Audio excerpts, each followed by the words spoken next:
give a brief introduction of the project we are working on, and then I will introduce this webinar, which is within a series of webinar, and then I'll give the word to the four presenters. Okay.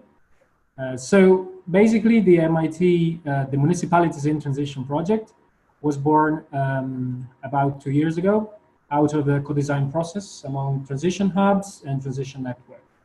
The aim of the project is basically the testing of a new framework based on systemic thinking, and the aim is to foster local partnership for sustainable development. And for the moment, we are testing this new framework in 6 pilot projects, and we will see that 2 of those projects will be presented today.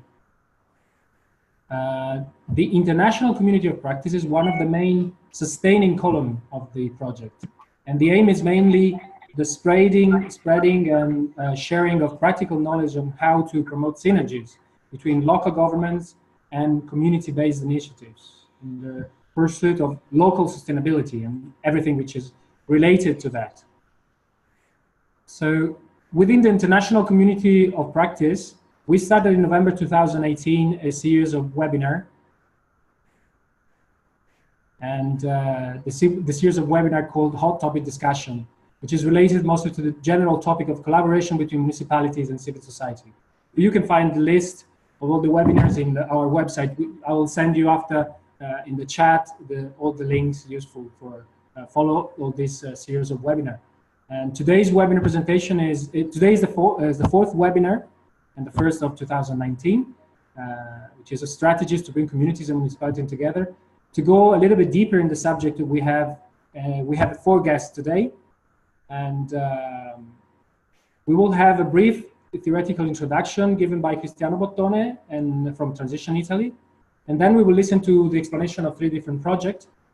2 of them are within our 2 of our pilots, which are Pereira, a neighborhood in Lisbon, and La Garrocha, a region of in Catalonia, in Spain. And then we will have the Wilco project in Brussels, in Belgium. The second half of the webinar will be dedicated to interaction. We really want this interaction to go on because it's the main spinal of the community of practice. So you will be able to ask questions to presenter, making comments, give insights, and reach the fabric of this community of practice. And this is important. After the webinar, we will publish in our Municipalities in Transition blog the recorded video of the webinar with a list of resources, useful links, and anything that can be useful to whoever wants to, could not attend, and who was attending but was not able to take notes, etc. So we will be asking you to basically give a brief check-in with, we have 4 questions prepared for you, and we will put them in the chat window. And basically, yes, thank you, Nicola. So the question we will ask you to make a brief check-in and everybody can see who is there, etc. Who are you? Just 1 sentence. Where are you? You can share the place. What brought you here? Just 1 sentence again. And if you agree that the recording of this webinar can be used publicly and yeah, publicized online. And this is important for question of yeah. So I may ask you some quick technical things. If you don't speak, please keep your microphone muted, first of all. Otherwise, Nicola will do it with her power of technical assistant. And if you can put your name, specify your name, so we know who you are when you ask questions. And then in the second part, I will repeat this after the presentation. On the bottom tab, you have participants, and if you click there, you can raise your hands when it will be the moment for asking questions. I will repeat how to use this in the second part. I think I've said everything.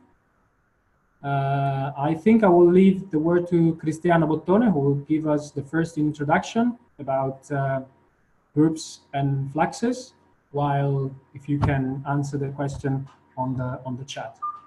Thank you very much. Cristiano, please. Hi, everyone. I'm part of the group, the steering group, or the core team of the Municipalities in Transition project too.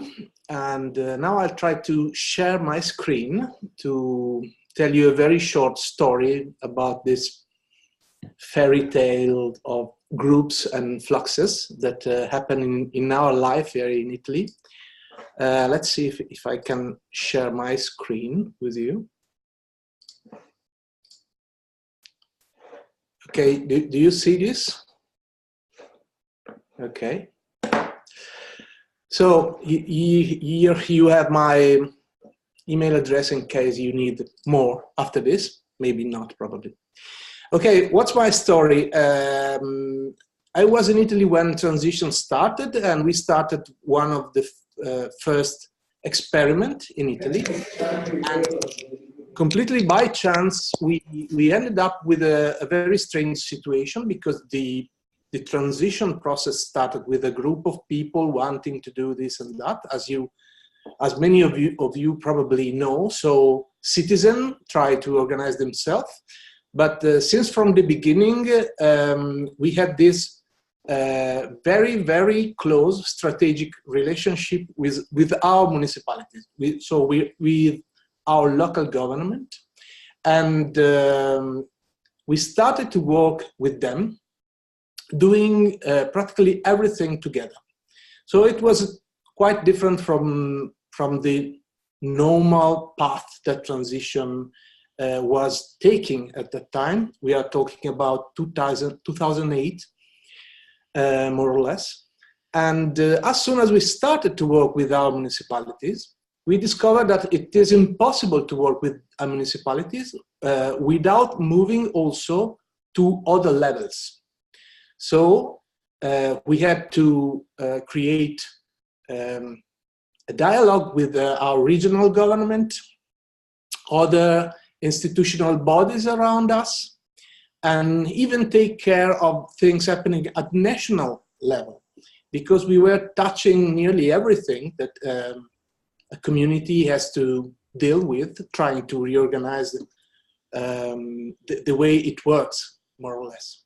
So very soon we ended up to understand that we needed a different way to approach all this. So transition was a lot about groups of people doing stuff, but to move across all these different levels, we needed something different. So after 10 years, I can call that thing that we were searching for density. And here I try to explain to you what density is in a system. So this is a very dense blue system. So it's a system full of people, or full of entities, or full of organizations, or imagine these dots the way you prefer. They are all round and they are all blue. So this system is trying to be blue and round all the time. This is the case when you look around yourself and try to understand how the system you are living in is working. And this was our situation at the beginning. So a blue thing with few red dots. So little spots trying to be different from the rest of the system. So what happened, and I believe that every one of you have experience in that. What happened when you try to be different? Until you are very small and very separate, you don't have big problems. But then if you want to try to change the situation, you have to move in a different way. You have to create a different kind of density to see the system moving into another direction. And how can we try to create density normally? this is the way. We try to put together the red dots, because 2 is better than 1. And maybe 2 red dots together will soon become 3 red dots together, which is already something, which is nice, and gives you the sensation that things are changing. Okay, it's little, it's small, but things are changing. And then maybe you are very good in that, so you may convince many other red dots to become blue dots to become red, with time, because you are very convincing, because you are nice, because you have very good arguments, and so now things are changing. A little part of the system is changing, but it's starting to be consistent. It's starting to be something, And then what you experience normally is this. The rest of the system start changing his attitude towards you and start to fighting back, because the rest of the system want to stay blue. And they don't understand why you want to be red. So in the end, this kind of path normally brings you in a situation of a different level of conflict, of course, because it can be a very mild conflict or can be a strong conflict, but it ends up in conflict. And normally in conflict, the stronger win. So the question was, can we do this in a different way? And yes, there is another way to do that, which seems to be more interesting when you are trying to change a whole system altogether. And the point is, we don't probably need to get the elements of the system to become red, like we are. We can just put a little red dot in every element of the system. Or we can spread red dots in the system every time we do something, every time we have a contact. And this is quite interesting because we can spread red dot even if around us, as in real systems, we have not only rounded shape people of entities, but normally we have maybe all blue entities, but they are different shapes. They are not really equal because they have different shade or different shapes of blue, or even very different kind of entities around us. And it's more or less the same, spread red dots, even if you have around you all these different forms. So then you can end up in this kind of situation. So a very complex and differentiate environment with many, many different things going on, but a lot of red dot everywhere. And this gives you the possibility to start creating connection, not convincing people to be like you, but just putting in touch those red dots that you can find in every point of the system. This is much easier because you can connect different groups with single entities, not organized entities. Or you can just put a single red dot into a very different entity inside that system, and that is the element that is going to create connection inside the other system. And you will connect to them through this red dot.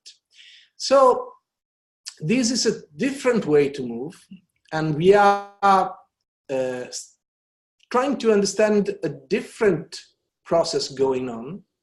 And what is important in this, that it works differently from groups. So we know a lot about groups, and we know less about this kind of processes.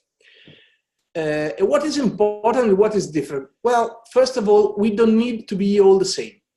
We can live somewhere. This idea that we should be together in like-minded groups. No, we don't need to search those that are like we are.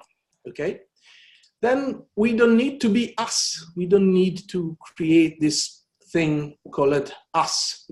We will do this, we will do that. We don't need that, and it makes your life easier in many, many situations. We don't need to share everything, principles, and because we can do things moving different energies. And we don't need to be a group of a party or anything like that. And what we call that, what we started to call that is flux. So something that can move in a particular direction without the characteristic of a group. Something that can go towards a particular goal without creating this army, this group, this identity. And we'll see a comparison now. So there are 3 specific ingredients, 3 specific dots that we believe are very, very effective in doing that when the goal is create sustainability in the way we intend sustainability in transition, which is not simply, well, we will survive in the end, which is, okay, nice, but not so exciting. The idea in transition is, yes, we will survive and we will be very happy. So we don't want to survive, and that's all. So 3 particular elements are scenario, so the understanding of the situation of the world so far. The second element is this concept that competition, which is something very strong in all our culture, is not so good after all. And the third element is that the current way doesn't work. Now it's quite easy. In 2008, it was more difficult to spread this third element, but now it's quite easy. Nearly everyone knows that there's something wrong in the system. So once we start to understand this difference, we can produce what we call density. So a system where everyone has this kind of dots, ingredients available, even if they are different from us. And this must be the way to scale around, because we are stopping to talk about scaling up and we are start to moving into another direction. So spread around us our elements. So very quickly, we can make a very quick comparison between the 2 way of organize. And it's very interesting because we can use both depending on the situation and on the context and take the most from the different element. And this is very, very, very useful when you move to the dimension of connecting with your municipalities and connecting with all the other levels. So when in groups we have normally a common analysis of the situation, we see that in fluxes we can have the same, so a common analysis of the situation. But in groups we need to have common visions and goals, because otherwise the group falls apart. And in fluxes we don't. So it's much easier to do things with different entities that are very different from you. Then in groups we are similar and we need this we thing that we don't need when we move into the fluxes dimension. In groups we need to have direct relations between the member of the group, where in fluxes we don't need that. No, we can use indirect relation, even a very big distance, and it can work anyway. In groups, we need time, space, unity, and because we need to do things together at the same time. And in fluxes, we can deal with different time and spaces. And this is very, very important when you work with bodies, with actors that need to go to a very different speed, because a small group of volunteers can move very quickly and a big municipality will be slow. In groups, we need common project. In fluxes, we need common processes. In groups, we need self-awareness. So a group knows about himself. No, this group exists. In fluxes, you don't need to have all the elements in the fluxes aware of the existence of the fluxes. And this can be very, very, very useful when you don't have the power to create this kind of awareness. So this is what we discovered. And of course, it's a very wide thing, but we have a lot of tools to work on fluxes. And fluxes can be a very good tool to work with the municipalities. So that's all for the moment. Thanks a lot, Cristiano. Thank you very much. You can go back. Thank you very much, Cristiano, for your, I would say, theoretical introduction about groups and fluxes. Very interesting. I would leave now the word to Luís, who will present. We're now going in deeper into the strategies to bring community and municipality, to make community and municipality work together. And we will see now the examples of best practices. I will leave the word to Luís Pereira from Parceria Local de Telheiras. Telheiras is a neighborhood in Lisbon, and he's the representative for this project within the municipalities in transition as a pilot. Okay, thank you. Thank you so much, Tommy. Thank you, Cristiano, for your presentation. My name is Luís. Can you all hear me? Great. It's a pleasure to be here with all of you. And so I'd like just to share a little bit of our experience. I would mainly share one of the strategies that we use to start working with a municipality, and then an idea that we have been developing and that has been working quite well from the moment we started to work with the municipality. But I'll get to that in a bit. Just to let you know a little bit more about our context. So Telheiras is a neighborhood in Lisbon, as Tommaso said. It doesn't have, as a neighborhood, it doesn't have a formal administration. So we are part of a bigger local sub-municipality level. But Telheiras as a neighborhood has more or less 15,000 or 17,000 people. Our current project, Parceria Local Telheiras, the idea started from our local transition initiative that we started in 2010. And we were, as volunteers, we were doing a lot of talks, a lot of workshops, just doing a lot of stuff. And then we just noticed that we were just getting to people that came from out of the neighborhood and that were interested in these topics, and we couldn't do any change locally. And this is what made us think, let's see how we can work locally. And so this idea came about to do this Parceria Local. Parceria Local is the name that we give to a local network of organizations, both formal and informal, because we knew that the neighborhood had a lot of different groups already organized. So we thought, instead of just going to the general populations, let's start to work with the groups that are already there. And so we went to these different groups, told them about our idea, and they were, okay, we'll get on board with you. And so this is how we started in 2014. We started this local network. Now it has more or less 30 official members, so to say, 30 different organizations, but of course not all of them are active. Let's say we have about 12 or 15 active members. As a network, what we do mostly is just we get together from time to time to share information, to share projects, to look at new partners, to develop our projects. So more than being a new organization and to have a very important role as a group, the most important thing is to strengthen the different members of the network.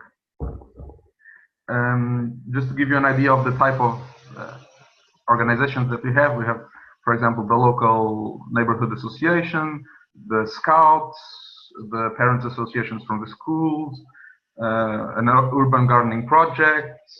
So a lot of different types of organization that we have here. In terms of how did we get the municipality, and both at the Lisbon municipality, the town hall, but also to have the sub-municipality level, which works closely with us. What was our strategy, which is the important part of this talk?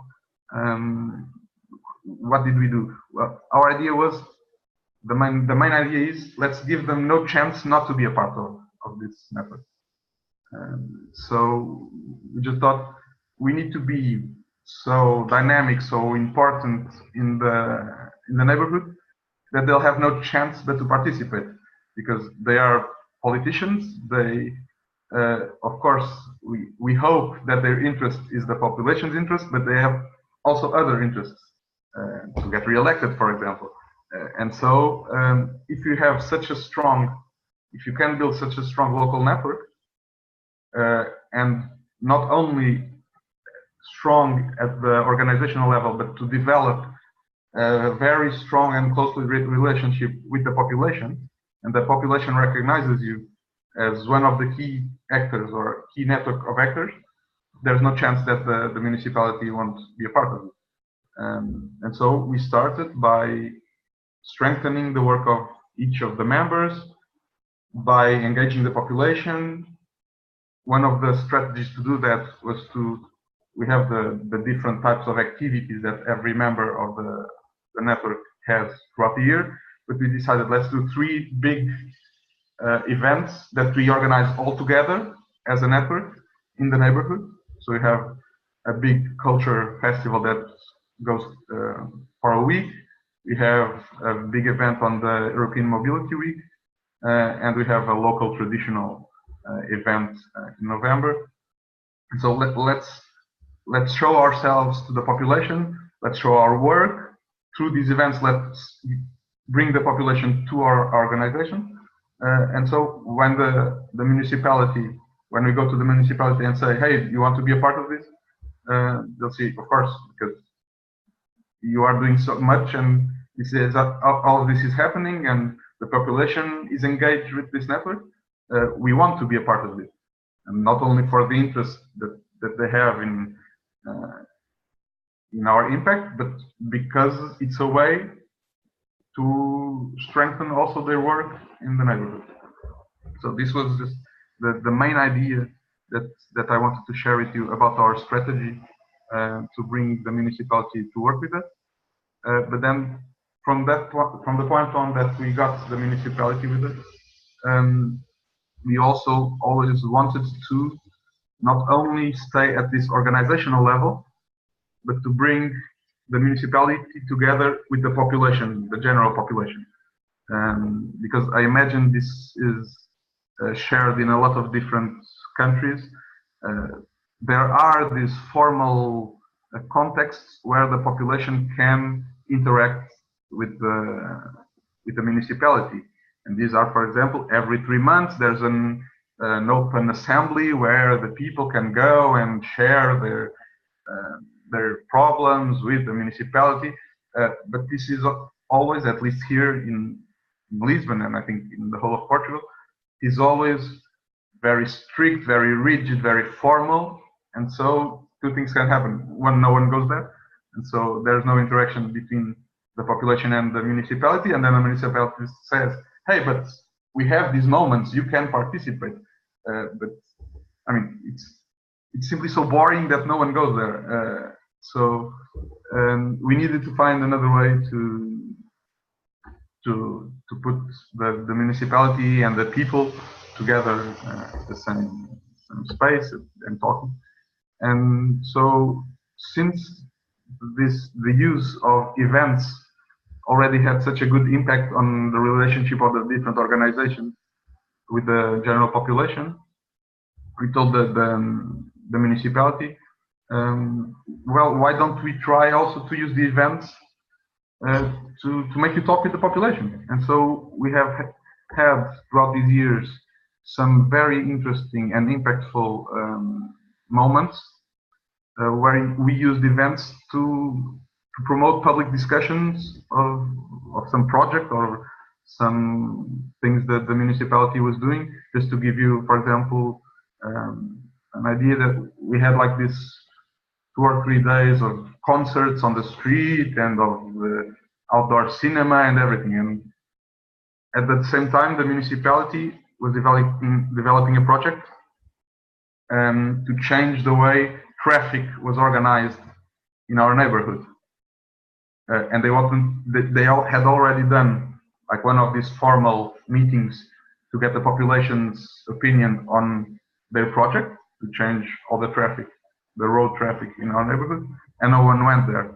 And they said, well, we're having this festival, we're having all these concerts and everything. Why don't we have a moment in the middle of the concerts where the president of the municipality goes there and just talks with the people? And so we did this, and we had so many more people that were a part of the formal moment. So, and it was just in the middle of the street. We just put some chairs, and the people just went there and talked. And so, for us, the importance of bringing the real public discussion to informal settings has been working quite well, and I think it can make a difference, both for the population that sees politicians and all these people in a more human, but also for the politicians who see they can go a little bit out of these rigid ways of working, and it is also good for them to try different ways of interacting with the communities. And I think these were the 2 main ideas I'd like to share. Thank you so much for this opportunity. And then in the second part, if you want, we can talk a little bit more. Thanks. Thank you very much, Luís. That was really interesting. Thank you for sharing your experience. I think that there will be a moment for interactions after the first part of this webinar. I would like to leave now the word to Òscar Gussinyer from La Garrocha, who is going to present another project within the municipalities in transition as another pilot of our project. I leave you the word to Òscar.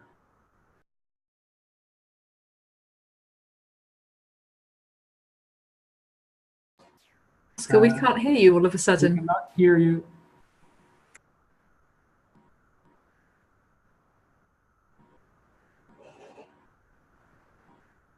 No.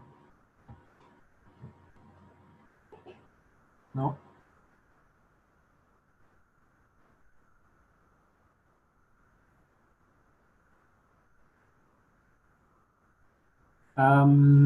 Maybe I'd propose maybe we can keep going with Lucia if Lucia is fine with that, and while they are fixing the microphone. What do you think? I don't know, keep it on. Yeah, now we can hear. Okay, so let's keep going. Yeah, Òscar, you can talk. Okay, I'm going to talk without the microphone then. Yes, my name is Òscar. I'm a member of the core team in La Garrocha pilot from the MIT. And well, La Garrocha it's a region at the north of Catalonia with 50,000 people, more or less, 21 municipalities, rural level, that it's quite special because of had been closed for a long while without like main roads to the rest of the territory, and has like a strong personality, and that gives it like really interesting potential of resilience. Had been like 10 years ago they built several tunnels, and now we're well connected, and there's a lot of relationships and a lot of economy happening, but like there's a lot of still the traditional resilience is still there, haven't disappeared. I'm also, in the pilot, I'm a member of a co-op, a cooperative that is working in La Garrotxa that it's called Resilience Earth. We appeared 3 years ago, but we had been involved in the social movement for a long while.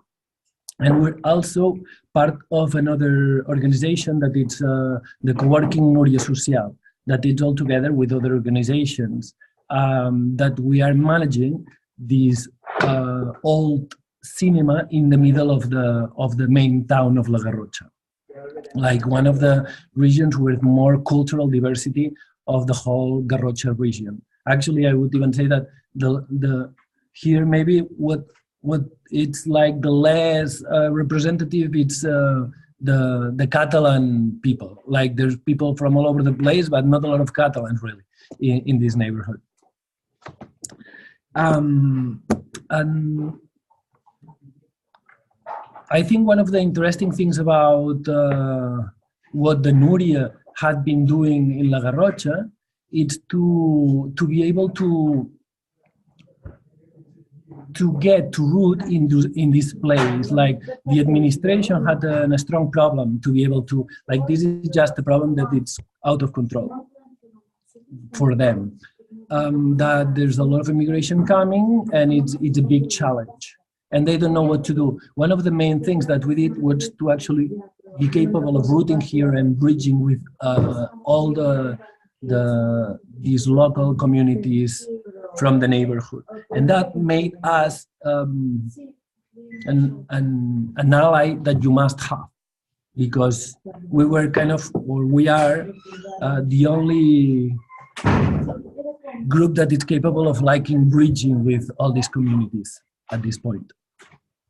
Another really important thing that we had been doing that helped us create all these old relationships was that we had been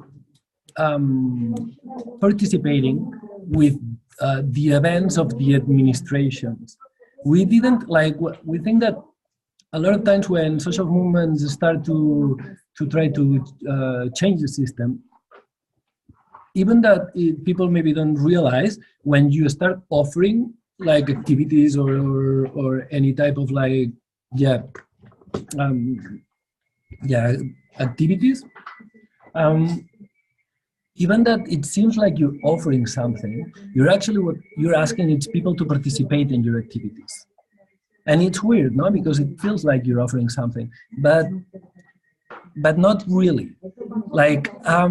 What we have been doing is participating in all of their activities. They have been putting a lot of energy in creating these activities. And when you participate in it in an active way and you support them and you help them, they really like it, because these administrations are quite precarious sometimes. And when there's organizations that go there and appreciate their work and recognize what they're doing, they really like that.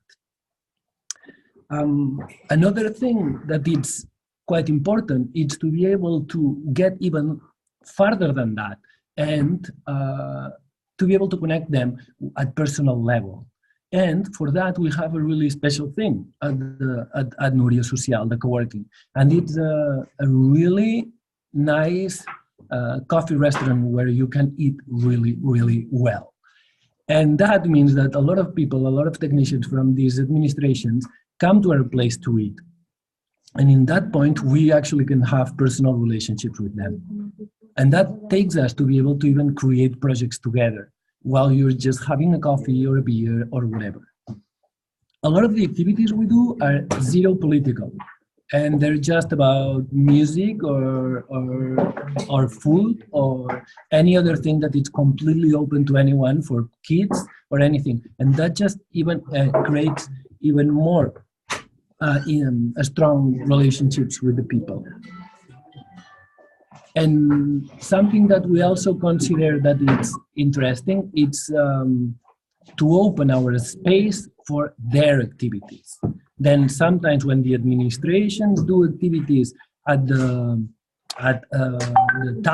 town level, some of the activities, they do it in our place at a reasonable price. And that helps, because then then people comes here. The people that would never come to our place, like much more conservative people, come here because the activity that's running in our place, it's organized by the town. All of those things put ourselves into a situation of actually being like the good activists. Like that means that you kind of, we are an activist. We don't hide. Everyone knows that we are an activist, but we are the activists that they want us to be in their photo. You know, when they need to like show that they're like really open and that they really relate and have a lot of good relationship with the population. It's really easy to take one of us because they have personal relationship with us and put one of us in the photo. Or like Erica, one of the members of the core team, she's in the radio and the TV all the time because it's like, Erica, can you participate in this? Erica, can you participate in that? It's easy. Like there's good relationship. They know that we're open. We don't judge them. We are constructive. We bring always like really constructive criticism, and it's comfortable. We know that they know that there's empathy, and that helps us work a lot with them.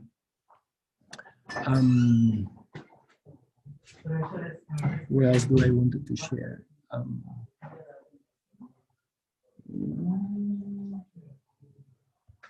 Well, I could share with this, like, I'm going to share my screen for a minute. This is like, you probably all know about the Edge of Chaos model. This is kind of an adaptation that we did. And it's a little bit just to illustrate what I was talking about. No, like we could say that most of the administration would be at the order level. Like some of them would be at the control, but in our case, like I would count that one or two municipalities are at the control level, but most of them would be at the order one. And we have some social movements that would be super confrontative at like really at the other side, being like really critical, not a really constructive point. And we like to try to be at the complexity place, right?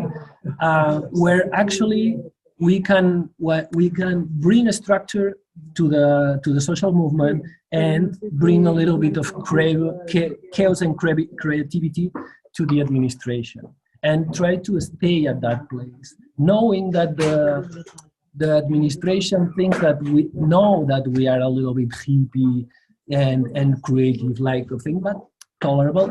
And in the social movement, sometimes think that we are like really flirting with the administration and that, you know, that we're like kind of getting some power, no? But trying to balance that out, that still both of them respect it. And I think that that's kind of that's kind of what I wanted to share. Yeah, like then I can participate more in the rest. Thanks, Òscar. Thank you very much. Thanks for the insight into the La Garrocha. Thanks for the opportunity. Yeah. I think that everybody will have the opportunity in the second part to ask questions and to get a better insight on every project, because of course 10-15 minutes is not a long time to explain in details. Okay, so I think that I would encourage people to ask questions in the second part and go a little bit more into details.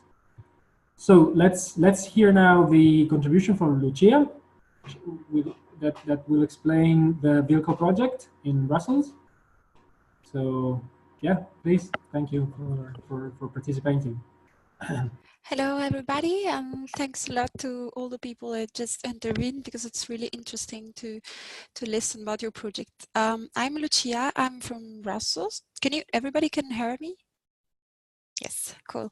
I'm Lucia, and I'm from Brussels. I work for an agency which is named 21 Solution, which helps in put in place participatory process concerning environment and the city in general. And I work in particular on a project which is named Vilco, which means La Ville Collaborative, collaborative city. It is an action-based research project that tries to answer the question, how can community-led initiative and municipalities better cooperate in order to strengthen the resilience of local community in favor of the environment. So the project is really, I mean, the topic is really vast, but we're trying to work with with a wide range of actors, both public actors, participatory process facilitators, as for example, think tank on citizen participation, as well as designer of public innovation and scientists and researchers. But important partners of the project are also what we call the Living Lab.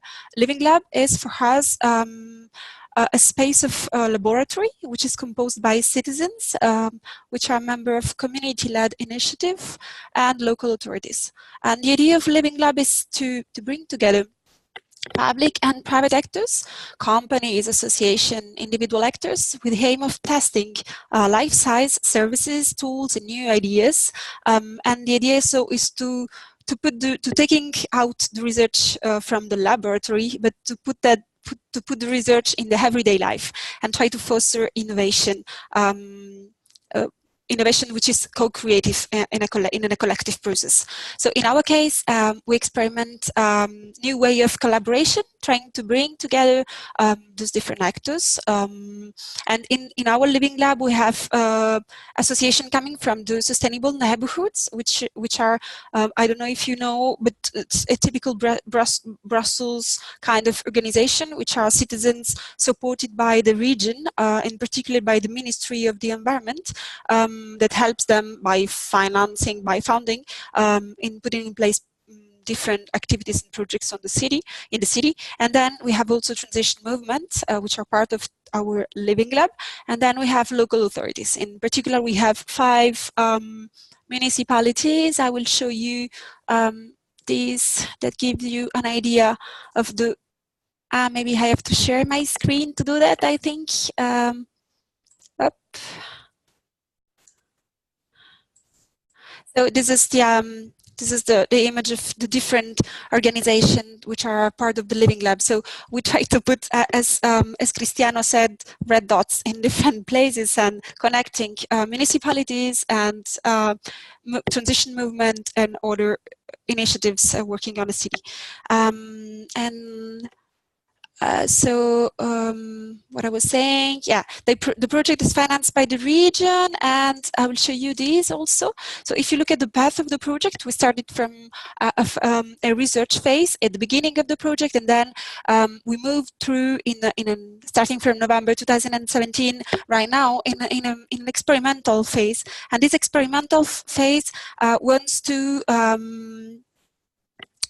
try to imagine new ways of collaboration and finding new solutions concerning collaboration in order to put in place, and then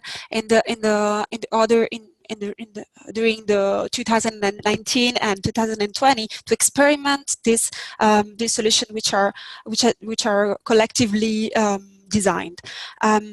So now, since you have an overview of the project, I can go further by speaking about the reason why I'm here, because Lydia, I don't know, how can I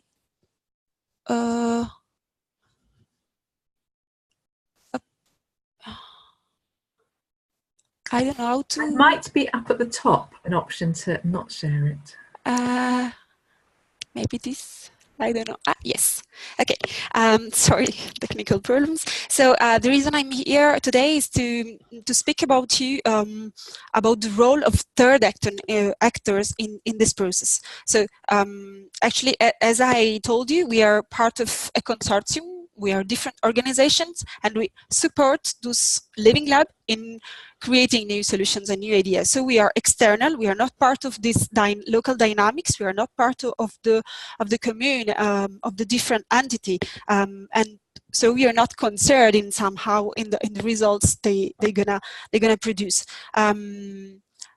Third actor, since as third actor, since we are independent and an outsider, we don't have stakes in the results of the process, and we are there just to serve them and not to dominate them, to serve them, to support them in finding solutions. And we don't have we never give content. I will say content advice, but we are there to give process advice. Our role is to design the best meeting possibles regarding to the results they have to achieve, and we can use tools and techniques that help us in achieving these tasks. But we have just to support them to move towards the goals they decided to achieve. In the Wilco project in particular, we put in place different way of working together depending on the different step of the process. As we started from the base, put people together in order to let them to know each other, and we did that by putting, for example, by creating I will call cross visits, that are visits in which the municipalities presents the community-based initiative and the community-based initiative presents the municipalities in the place that could be within the municipality or within the place that community-based initiative used to spend time. That could be an urban garden, or I don't know, another place that they used to invest. Then we created the Life My Life. I would say I don't know how to translate it, but the idea is to invite citizens to spend some hours within the role of the mayor, for example, or on an administrator, and vice versa, to invite the administrators to spend times with them, the community-led initiative, by doing daily life, just trying to understand the other life, and to have really an idea of what's up and what they do, what their job, and what they do every day. And then this is answering the objective of better know each other, and then also share diagnostic in order to collect shared information, both what's going well on collaboration problem and what on collaboration and what storm and design ideas in order to prototype and then test finally. But why third actors has to do that? I would say there are three main reasons in order to explain this concept. Is the idea of neutrality, security, and democracy. Neutrality, since as I said, since we don't have stakes and objective, a personal objective in the process, we can support them in achieving their task, and we can help them to find solution by themselves. We don't have interest, and sometimes we can give advice, because I mean sometimes it happens in Wilco that we are called also to give our experience, since we have expertise, and so we are called in order to give ideas to help them in find solutions. But the idea is that if we do that, it's really clear that we're shifting from the facilitation to the participation. And so I think this is clear, that should be clear in a process of collaboration, the role of the facilitators. And then what else? Yeah, and we help them in exploring all the possibilities they have without being concerned, I would say. And then the idea of security is that since we're not part of this group, we can guarantee that the process happens in I will say safe way. That means that everybody take part of the group, that everybody has the right to speak, that there is no personal attack, no judgment, that everybody feel the legitimacy to say its own ideas and opinion, and not just expert, because sometimes it could be difficult if we have to defend find a solution and we have to find innovative solutions to a problem that concern, for example, the way the administration works. Somehow people said, yeah, but we really know this point. We are working with that since a long time, so we have the solution to these problems. And citizens' voice, in somehow it's not legitimate to express ideas and opinions, but we have to guarantee that those could be possible, and that everybody has the right to speak, and that all the ideas have the same weight and the same space to be expressed. And this is linked also with the idea of democracy, that we are convinced that bring people together to being able to listen, share, and discuss will result in more truly decision than if we do by our own, and that shared decision should be more than the sum of all the ideas that emerge. They are, in fact, they are the sum of, they are more than the sum of all the ideas that emerge in a collective process, since they have been transformed and improved by everybody. And so I think that as third actor, we can try to guarantee and to be careful that all this stuff should be included in a collaborative process. That's it. Thank you very much, Lucia. Thanks for your contribution. Thanks for sharing this interesting project. What I would propose now is we could have a small break for about 5 minutes, and we can connect again and start the interaction. In this way, everybody can participate and ask questions, comment, give insights, etc. Shall we see each other again in 5 minutes? So I would say I have 4:58, so I would say at 5:03, something like that. Is that okay? Okay, see you in a bit. A very quick break.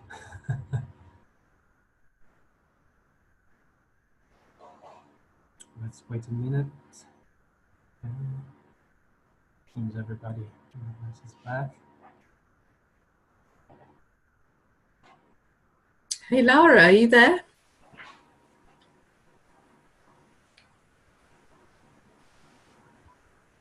Yes, I'm here. Ah. Yeah, nice to hear you. Can't see you. Hello, everyone.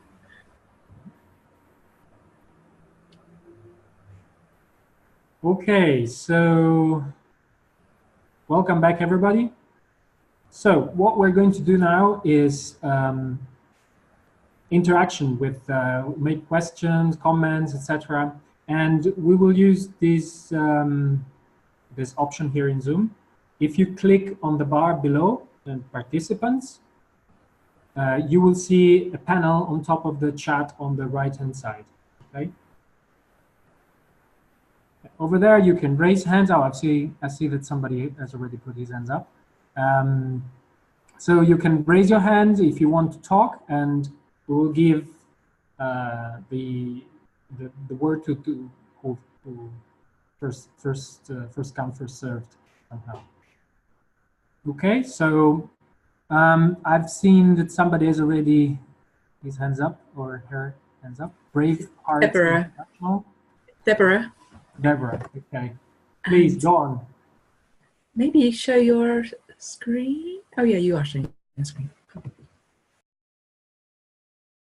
Hi, I'm sorry, I guess I jumped the gun. I didn't notice that I was the first one to raise my hand, so.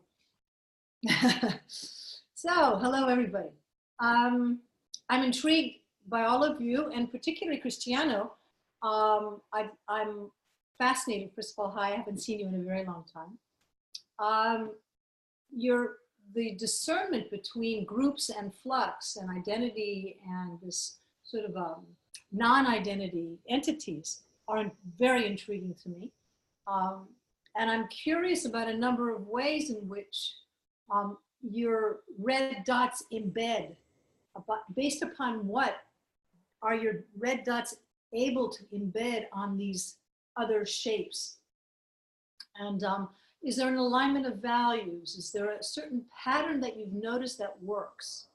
For example, we're moving specifically to Lake Orta, to the neighborhood where we know the neighbor and we know a local activist.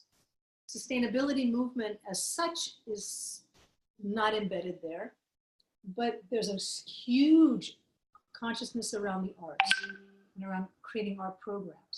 Of course, through that, we can, there are a lot of ways to impact consciousness around sustainability in more practical terms, but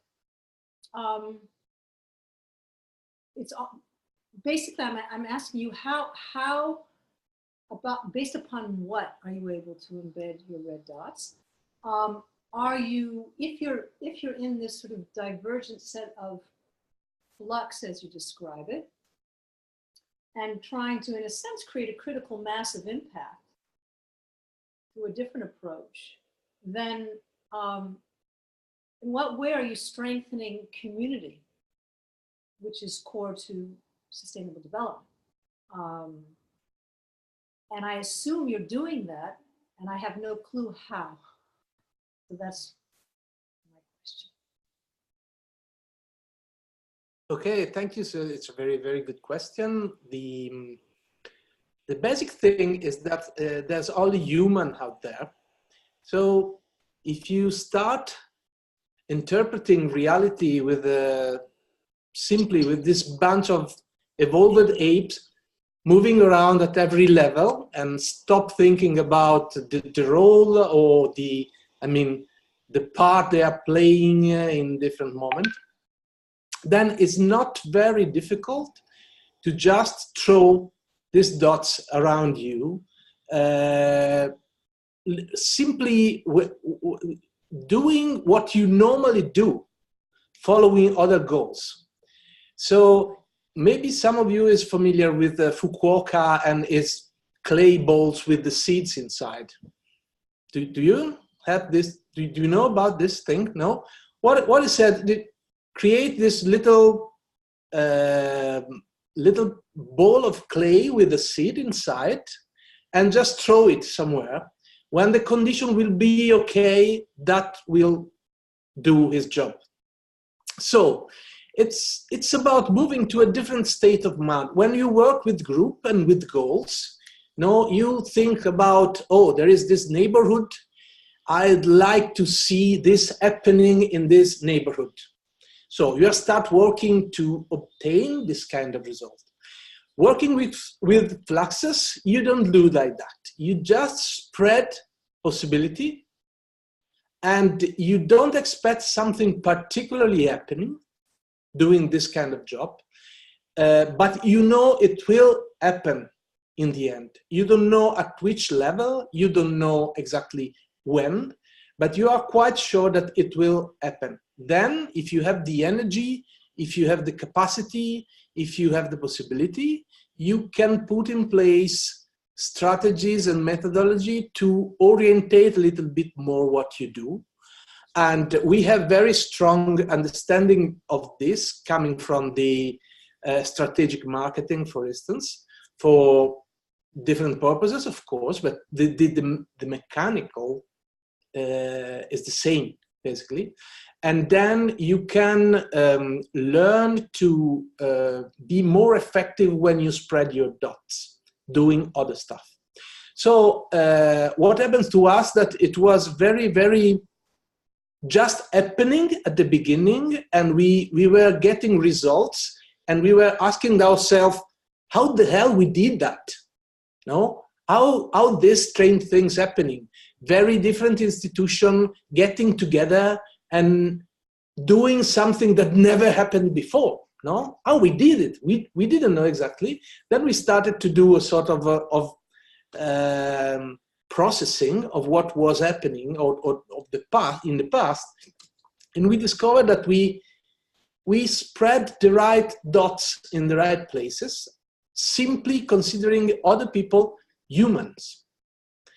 We don't care about you are a mayor, you are a technician, you are a businessman, doesn't matter. If you can connect with those true ingredients, then something will happen. But of course, you have to drop this idea of controlling the evolution of this. You're not doing that to control, But what is very, very strange, for instance, in Italy now, is that we have people with this kind of dots in very, very powerful places. So we see laws changing. We see the national television doing, today there was 1 hour on climate change at lunchtime in the main general channel. And we know exactly how that happened. And it's not about me. I mean, it wasn't me producing that in a direct way.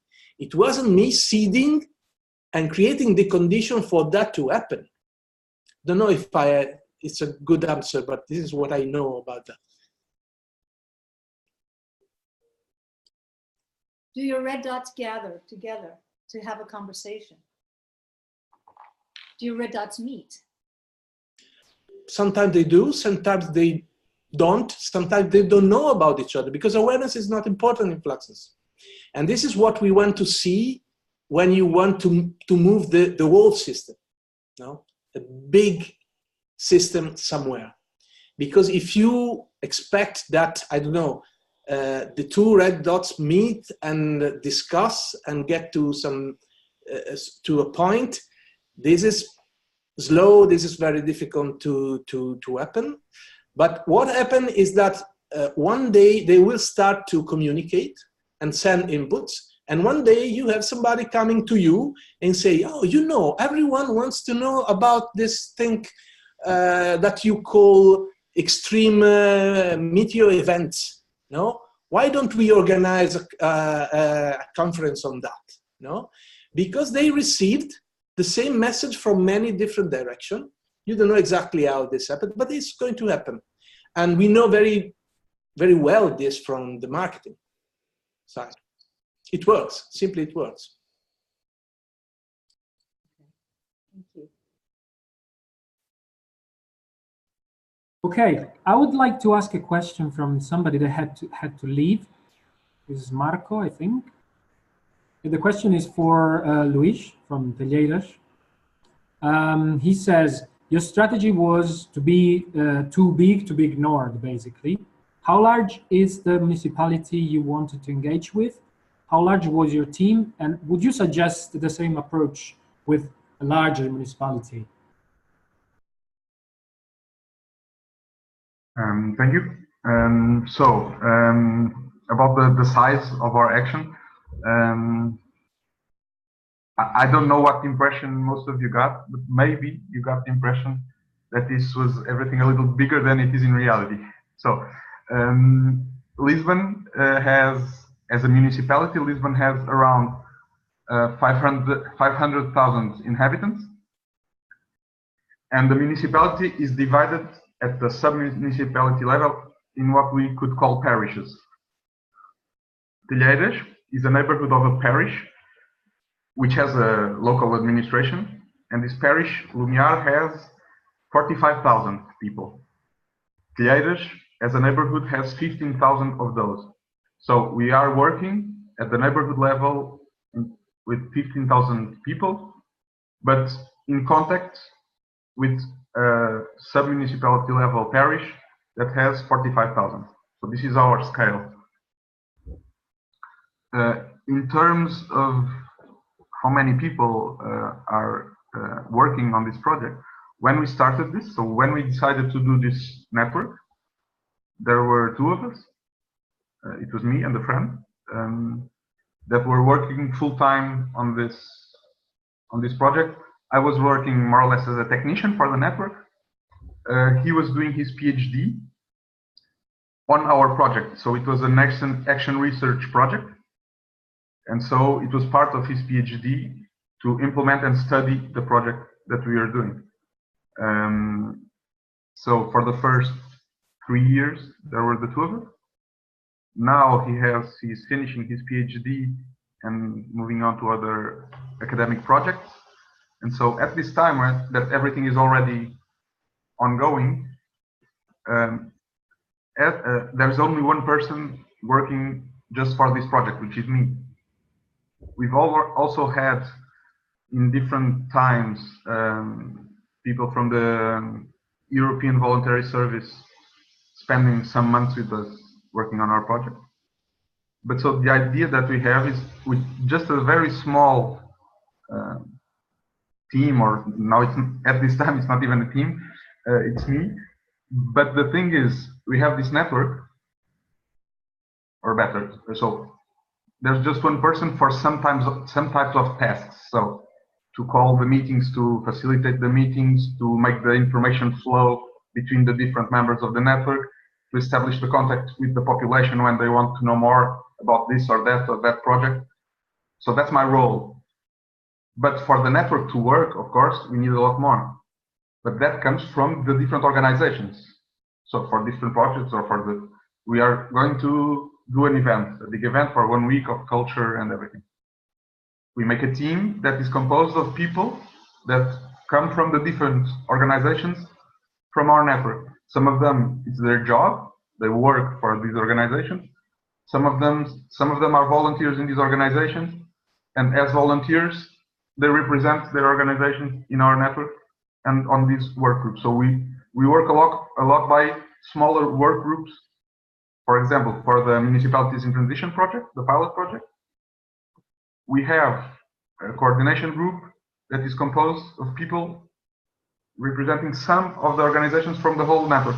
And so we work a lot, and that's how we got, so we don't need many resources to do this project. We just need people to be available to give some of their job time or volunteer time for this. In terms of scale, this question about could this work in a bigger scale? From our experience, I do think there's for this type of work, there's a limit. Because what we do, we are daily in contact, we are or weekly in contact, both between the organizations, with the municipality, with the population.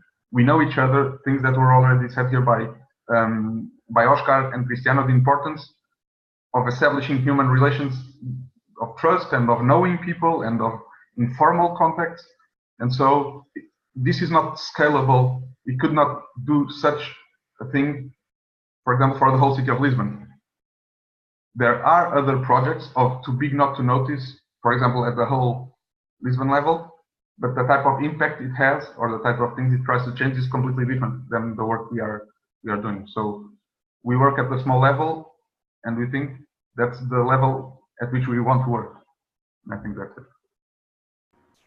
And Luís, if I can expand the question a little bit, since we're talking about this topic, do you think that since your project is successful and is a successful example of collaboration, do you think that the requirements for applying the same kind of model is dependent kind of on the scale of the city, since you were saying this, or there are some kind of requirements that, for your experience, of course, we are exploring possibilities.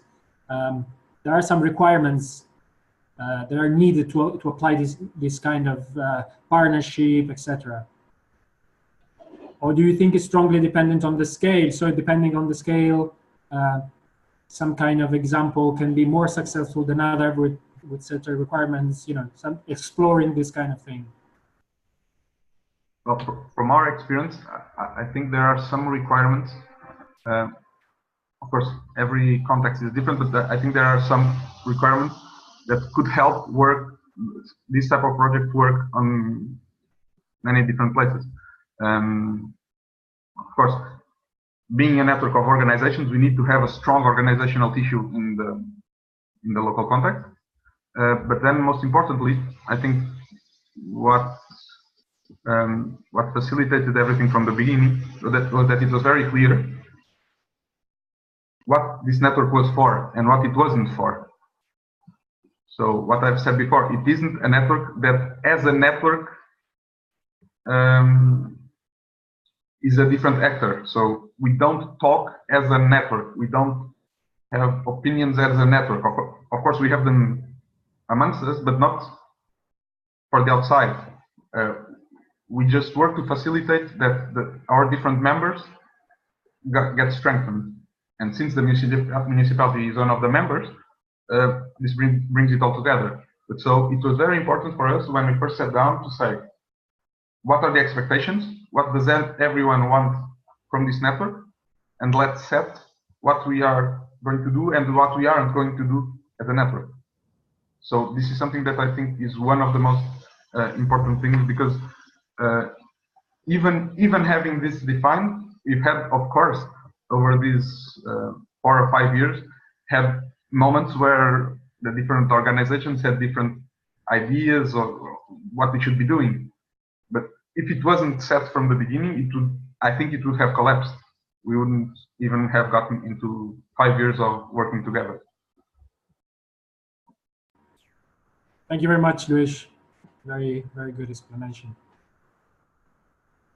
Anybody else would like to comment, to ask a question? Yeah, Gary, please go on. Hi, Luís. I thought it was really interesting what you described. The idea that you are of a network which brings all these groups together to strengthen each other. But I really didn't understand the mechanism. How is it that you are, what are you doing specifically that would enable them to strengthen each other? How does that work?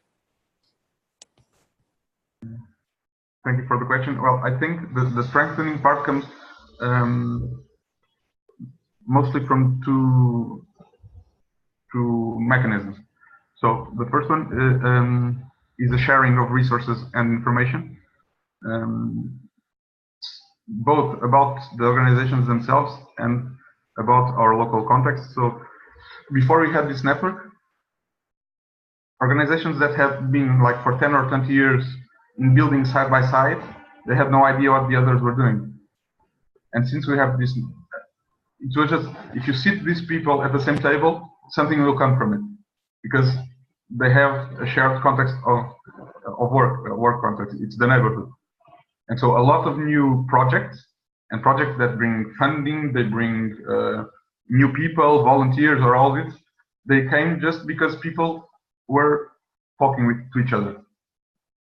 But then at the same time, and this is something I didn't have time to talk before, we are strengthening the organizations through the awareness and the participation of the population in general. So not as organizations, but people are going a lot more to these organizations, using their services, being there as volunteers, because we have this network, but at the same time we have another project, which is local website and Facebook page that lets people know what is going on with the organizations, with local commerce, with events. So we have this communication platform, also with a newsletter that communicates to people, to individual people, what the organizations are doing. And so we've noticed, and every year we do an evaluation, also because of this PhD that my friend was doing, and all the organizations say, since there is this project, and since there is this communication platform that wasn't there before, we have had an influx of people participating in our events, in our activities, as volunteers, and so and so. So I really think one of the main achievements of our project has been to bring together a network that creates dynamics, but then this wouldn't have this impact if we didn't have this communication platform. And I really think this is one of the biggest successes that we have, is to involve individual people that maybe just every morning they went to their jobs and then they came back home and they didn't leave the neighborhood. And now people started to participate in the active life of the community. So the first two supplementary, the communications platform, is that's the website, Facebook page, and the newsletter, or is there more to it than that? And are you proactively trying to put groups together? Do you say, hey, you guys should talk to each other, or do you arrange meetings or anything like that? So about the communication platform, at this time, it's just online, but we want to change it. But for now, we don't have the resources. We are waiting to know if we apply for some funding to do a project to involve people in making the news and the articles. So we designed the project, and if we get the funding, we'll have someone who is responsible to get kids from the schools, to get elders from our daycare center, and to have all these people from the community to participate in the creation of the contents of the communication platform. And this will also include having some fixed points in the neighborhood on the street where the information will be put, like for example, weekly updates for people who don't use internet, and we know there is a big part of the population that doesn't use it, to make it closer to the population and done by the population. So we really hope to get the funding for this, and we hope then to make it economically sustainable through local commerce funding, through local fundraising, or like Kickstart, that sort of local crowdfunding and so. About bringing groups together, we don't actively do it in terms of looking at the neighborhood and saying we need a group for this and let's get people together. What happens is we do get a lot of contacts, since we have the communication platform, from other organizations outside the neighborhood or from people that are interested in specific topics. And when we get all these contacts, we work there as facilitators. We build bridges between people. And so we say, hey, this person is also interested in this topic. This person is also interested in this topic. Should we give your contact to this person? And some projects have started in the last 5 years just because we work as a point of contact for all the different people.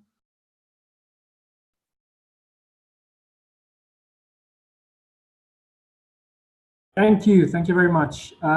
Lucia has her hand up. Please, Lucia. Yes, I have a question for Luís also. Just clarification. I didn't get it. You're not part of the municipalities, but you're part of a network, a platform, which is the role, which is exactly the role of the municipalities in this, and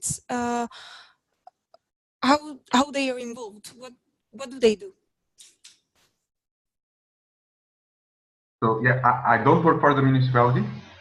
I work for an association that we founded just for this project because we needed some legal framework to work with. So we did an association and then like an NGO that I work for, and the sole purpose of this NGO is to implement this network and the communication platform. Of course, I have to say that at this time, the NGO is funded by the municipality, and there's a big risk in that we are aware of. And this is something that we have been balancing for. Luckily, no one has felt, also because in this network, we have some big, powerful, so to say, organizations that don't work just in our neighbor, but in the whole city or in the whole country. And so we haven't felt until now that the municipality, because they fund part of the project of the association, that they never said we only fund it if you take this approach or that, but we know it's a very big risk at the time that we have. But then the municipality participates as one of the different members. So you have the scouts, you have the parents association, and you have the municipality. And they go to the meetings. They use it also as a way of sharing information and to get feedback on their work. But for example, and because in our network, what happens is everyone gives what they can give in terms of resources, not money, but if we have an event, okay, I can have volunteers to set up the stage, and the municipality says I can take care of the transport, or so they are in our network. They are just one of the different members.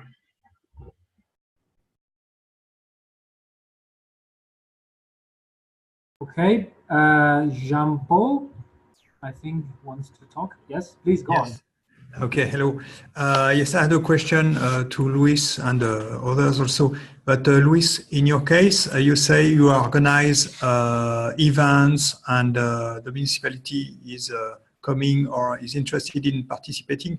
In our case, this is mostly the municipality who is creating some events. We are creating also, but there is a monthly magazine with all the events created by associations. So they organize themselves by themselves about everything about these events. So I don't know how you were able to take this position in your case.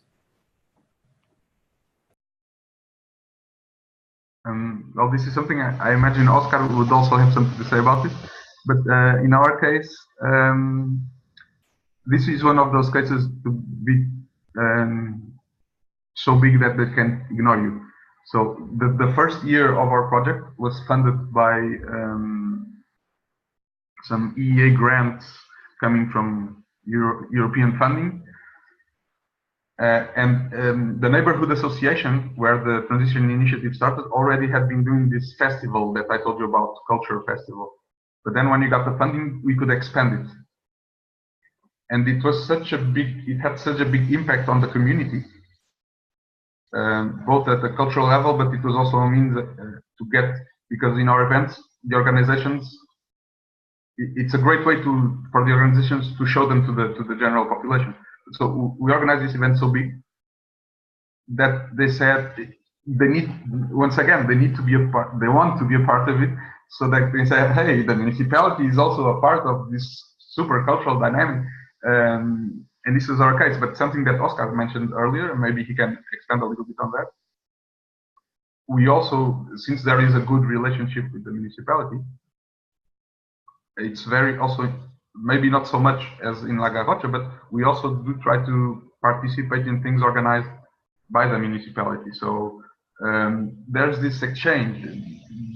It's not so much we are organizing this and we are organizing that, but luckily the municipality looks at there are different actors in this whole community, and they say if you are already organizing this festival in this part of our parish, what we do is we help you with resources, we are a part of your festival, but then maybe as a municipality we organize another one somewhere else.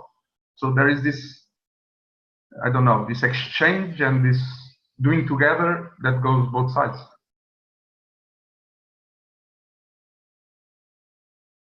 I don't know if Òscar wants to add something. Yes, please go on.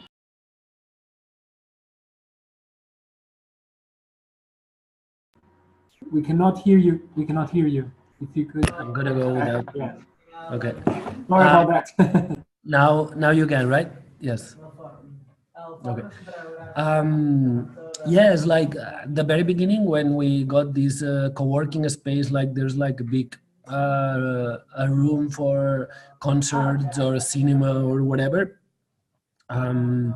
We were we asked some support to the administration, and the administration kind of said, well, they didn't help us. We had to do it completely by ourselves. That was kind of their reaction. But then we just kept going. We did everything by ourselves, but we decided to participate and help them with whatever we could, to kind of not react to that, but be like, whatever, we're gonna just like keep going and be like as open and constructive as we can. And their attitude changed completely. And we have a really good thing that it's like, we have the second biggest place for indoor activities in the city, and that when they, a lot of times they need spaces like that, or there's festivals, decentralized festivals or things like that, and they need our space, and they know that they can use it. And like this relationship creates like places where, as I said before, kind of conservative people comes here that would never come to our place. And then when they come, they see that we're not green or anything, like we're just kind of quite normal people. And as I mentioned before, and it's, in our case, it's really, really important, the food. Like everyone knows that in our place, you can eat really well. And that's the main door. Like I'm going to a lot of places and people saying like, they told me that you can eat really well and eat really well at Nuria. It's like, yes, you can, and it's cheap, and people come that way, and then you can get farther than that. So if I can add, you're not green, you just have some red dots, right? Yeah, exactly. Just some small red dots, that's all.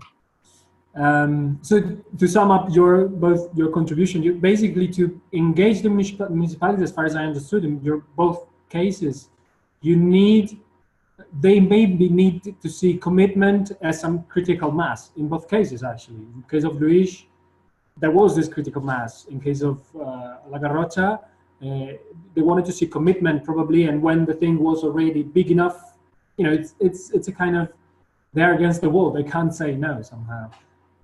It's interesting. Cristiano has his hand raised, please. Yeah, to add very quickly, something we try to do very often is to get to our target, to our goals. You know, we decide that something is good, is right, and we want to do that, which is a horrible way to proceed because you need a lot of energy and everything. Working systemically, you just go for what is possible, which is incredibly easier, very, very often very successful, and it attracts the attention of the other. Because if you fail all the time to get your target, after a little bit, the others around you start to think, okay, that doesn't work, what they do. But if you start doing easy, effective things, it's much, much better. And we have so many different possibilities because we have so many problems to solve that really we can choose in a wide variety of stuff. And the second element, which connects with the question of Deborah, and what Òscar showed you is a position in the system, which is vital. If you stay there, in that position that Òscar shows in his diagram, that is the most powerful position you can take. And very often we don't do like that. We most like to take a part, no, in the system, to be the good, or to be this, to be green, to be blue, to be something. And that's a not very effective way to produce changes moving that way. And then what Òscar said, food. Remember, we are apes.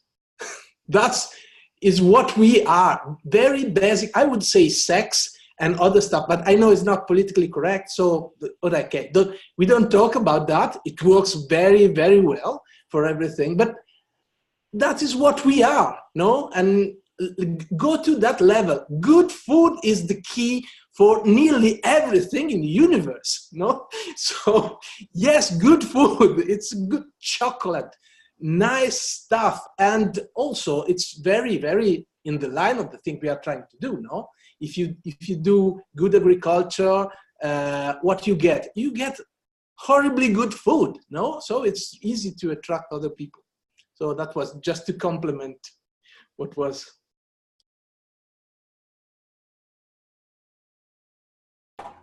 Thank you very much, Cristiano. Anybody else wants to add something? Any experience, any question, anything? Well, I know that Lucia has to leave in 5 minutes. I would like to see, Jean-Paul. Okay, Jean-Paul, you want to ask a question or comment? Yes, sorry, yes. It was for Lucia, sorry to interrupt you.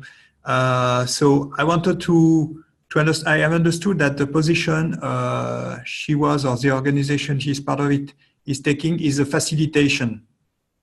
But I've not understood the relation with the municipality. Yeah, okay, I'm going to try to be short since I have to leave. Basically, Wilco wants to, so it's a project in which for 3 years, the aim is to put together citizens and municipalities and try to imagine and to design a new way of cooperation and collaboration among those actors. So we are a team, a core team. I'm part of the core team with researchers, facilitators, designers, and other kind of actors, and we create those places and those spaces in which we can define collaboration.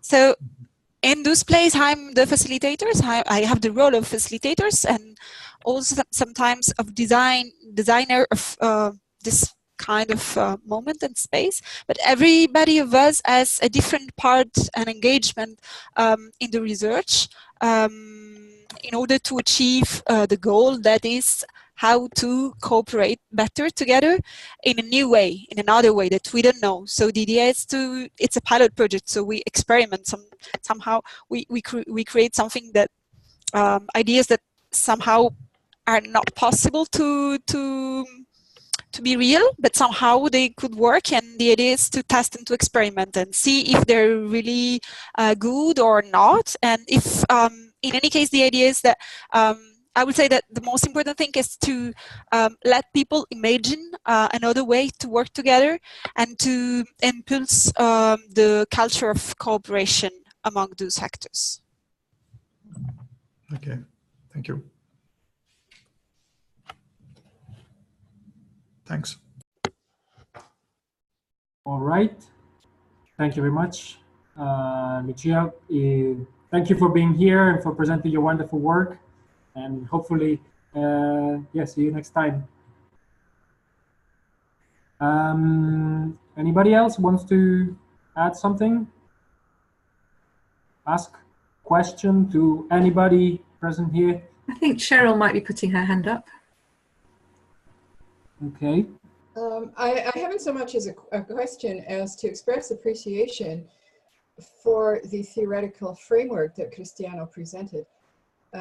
It's been a struggle here in our community because we have many, many groups concerned and working on sustainability, resilience, and the funding environment, and we've talked about this on the network before, is very difficult. It pits people against each other. And that's always the unspoken question, the elephant in the room. But with that aside, and we had many good suggestions in a previous webinar like this, Cristiano, you've really, I think, helped me to bring some of that thinking into our very divided efforts here. Thank you very much.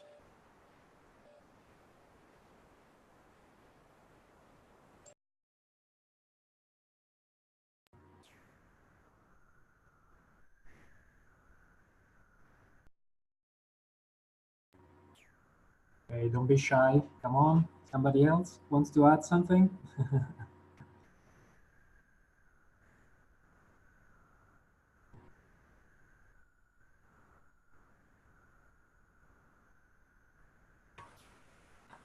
I think Jean-Paul, unless that's the same hand, and Òscar as well.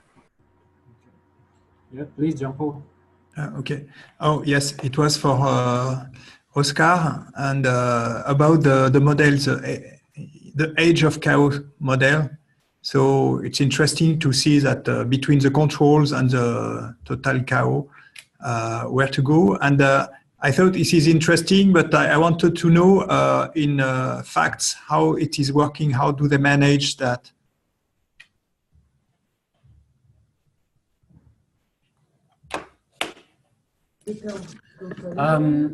Well, it's this kind of surfing kind of thing, no? Like we are a co-op, we are a company. We actually make money and we participate in projects, and our colleagues also participate in projects around here. Like we facilitate the participatory budgets of the town, and we participate in other types of projects. We are facilitators, among other things. And then we are quite in the side of a structure, because we can participate in any like meeting about companies or any kind of serious meeting, because we have that side. And at the same time, we actually participate in protests, and we participate in cultural events, and we participate in the parties and all of these things. And it's about surfing that way. It's like, I think we are capable of like, most of the people that work in our co-op, it's kind of quite punky, but we know when to dress one way or another, you know? It's like we know how to dress up when we have to dress up and go to the TV, and we know how to like get our like leather jackets and you know, and go for it.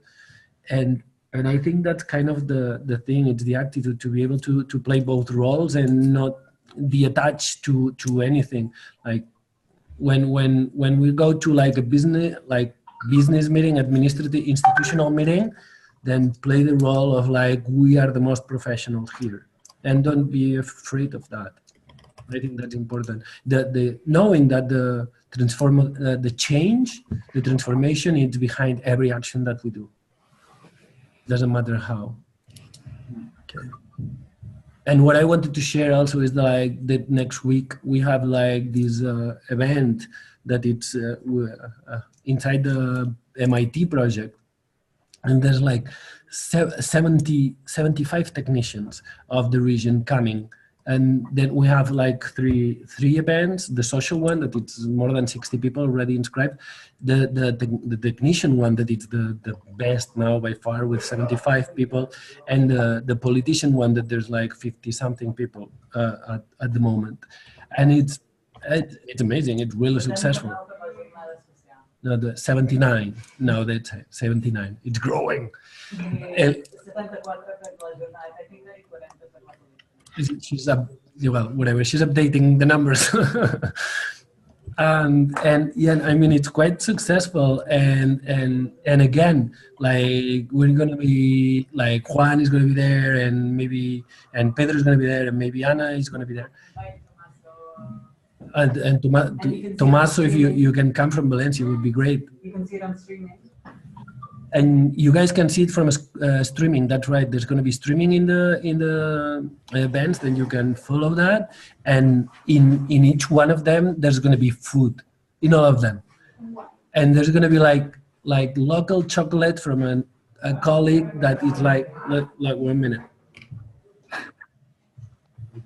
These chocolate, like it's amazing. It's like fair trade chocolate made right there from a really like punky man that is like a super professional making chocolate, and he's going to be there, and people is going to enjoy it because that's how it is. And yeah, I mean, thanks for sharing, Òscar. By the way, it could be really interesting and could be really useful if you could share to me or to whoever the links for following the streaming of that, because then I will let know everybody right now, because I've seen in the chat, we will here it is. Okay, Garocha, President, that's great. Okay, I'm gonna put it in the blog, because we always, after the webinar, we publish a blog article with the video, a small, short summary, and lots of resources down there where you can find all the links and everything which is actually, oh, there it is, the link. Okay, perfect. So even if people wanted to attend but couldn't, they can see the webinar recorded. They can have resources and all this stuff. Okay, we have last 10 minutes. Please, more questions. It's really interesting. It's really enriching the community of practice. Who has something more to add or something else to ask, to interact? Yeah, Cheryl, please go on.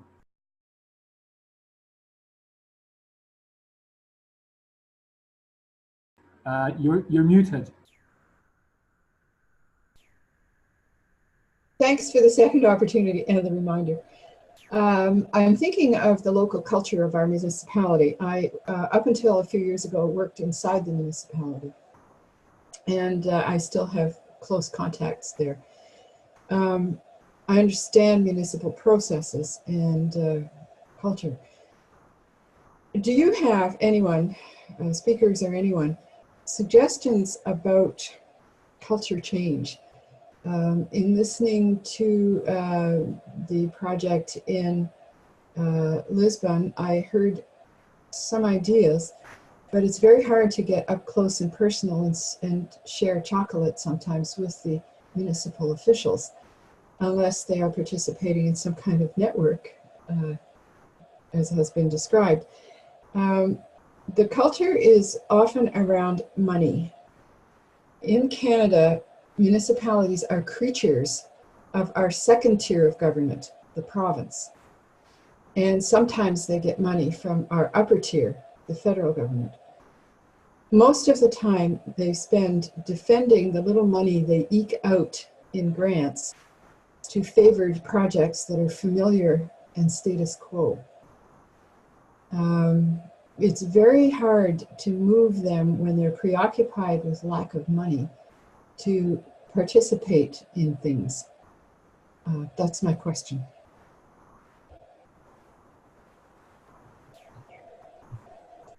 Anybody wants to answer or give his own experience or her own experience? Cristiano? Well, again, most of what happened is on your attitude. So very often when an activist face municipality, even if you know the other environment, the impression is that you want to push them or to tell them that there's something which is important that they should do. No? And this is what we hate. Because in general, we don't want other people tell us what to do. No? We want to decide by ourselves. So if you have an easy access to these people because you went to the restaurant together and now you are friends, that's a completely different situation because you have an open access. But if you don't have it, just stop to think what has to happen and use every possibility that you have to drop red dots, just to share situations. This is happening, I don't want you to do something about that. I simply want you to say that this is happening. This is something I'm seeing around. And this is the better way to start creating this kind of situation where new things can happen. Then position yourself where Òscar was showing. What we say to transitionists in Italy very often is, you should be a Martian.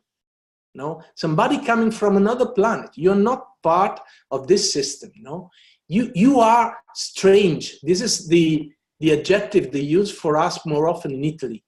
Transitionists, they are strange. You don't understand where they stand, what they really want, because it's difficult. You're not easy to put in the drawer with the label on it, because as Òscar was saying, one day you have the tie and the day after you are Rasta, and you are the same people. So what the hell are you doing? It's not easy to put yourself in a place. And that's the most efficient way to start producing fluxes. And fluxes is what helps you when you don't have a direct connection to your goal. An easy way to go there. So first recommendation, take the easy way, always. The municipalities doesn't care about you. You don't have to care about that. See what is easy to do. They will care about you, as Luís was saying. Probably Luís wasn't planning what happened. It just happened for a series of consequences of things they did. But in the end, if you analyze that, it's probably like that. I mean, they were small, without much power, without money, but in the end, they were noticed and they couldn't stay away from what they were doing. So if you change your attitude and you stop to plan what is going to happen, systems are too complex to do that. You really can't. Or you can't, but you get very tired very soon and you burn out very, very easily trying to do that. But I know it takes time. And one possibility, this is an advertisement, is when the MIT methodology will be fully ready. That's a way to organize all this kind of concept all together and giving an easier way to get to that kind of attitude using a methodology, basically. It's very, very based on this kind of reasoning on how things should happen. And very quickly, remember the world of sustainability, greenness, and everything is full of fairy tales that are there just to keep the system as it is. Many of the way we should use to change the system are absolutely useless. No, they never worked in history of humans. So why they should work now? That it's even worse than before. So pay attention to that. Having many organizations in your community always is taken as you see how vital is this community. But it shows how divided is that community in reality. So you have to put your attention to what is real and what is a story we are telling to ourselves. Because it's nice, because for cultural reasons. So, okay, sorry.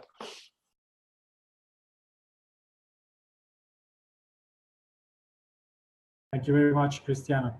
So you're basically saying that a personal relation with people and dropping, if I can summarize somehow, basically what you said, dropping this small dots here and there, more on a personal scale rather than institutional, if I can say that, or in this sense. There are only people.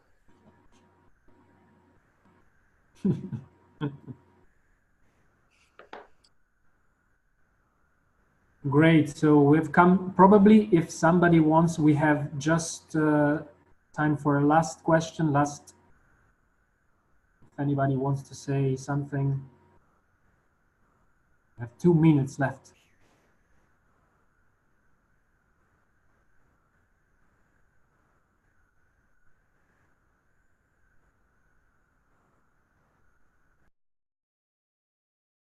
I don't know. Oh, Lara has got her hand up. And Jonathan. Please, Lara, go on. For all initiatives, how you manage the changes in government? In Brazil, each 2 years, we have a big change. And we need to start again to build this relationship. How you manage this point? Who do you want to ask it to? To Pereira, Luís.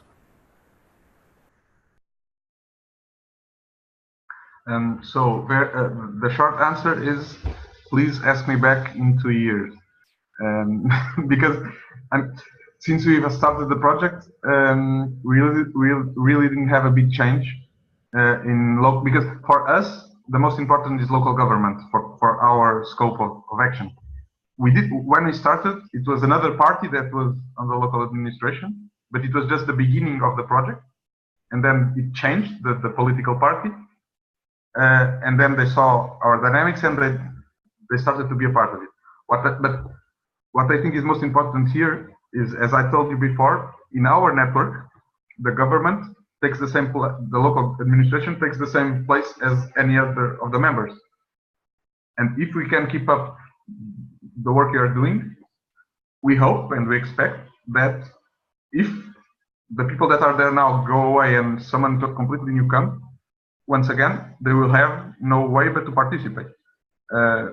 So what we try to do is just don't think too much about that. That is mostly out of our control. Keep doing the things our network is doing, and we hope to have the municipality as one of the members. But maybe in 2 years, if they change, we'll see how it is. Thank you very much to everybody. We've arrived to the end. By the way, Lara, we will have a webinar about the question you asked, actually, about how to deal with changes in politics, etc. So stay tuned, and it will be interesting. Oh, Magda just appeared. Hello, Magda. So we have finished the time we had available for us. So I would like to thank a lot all the participants, all the presenters, and it was really interesting, really a good webinar, at least for me. I think it was really good and gave a lot of insights into projects and strategies, etc. So last thing, we will publish a blog article with this video recorded and resources and short summary, blah, blah, blah, all this kind of interesting things. And you can have links to all kind of resources that we can collect. So thank you very much. Stay tuned. Next webinar will be on the 8th of February about inclusive, let me check, inclusive community engagement, 8th of February. Okay, thank you very much to everybody again, and see you soon.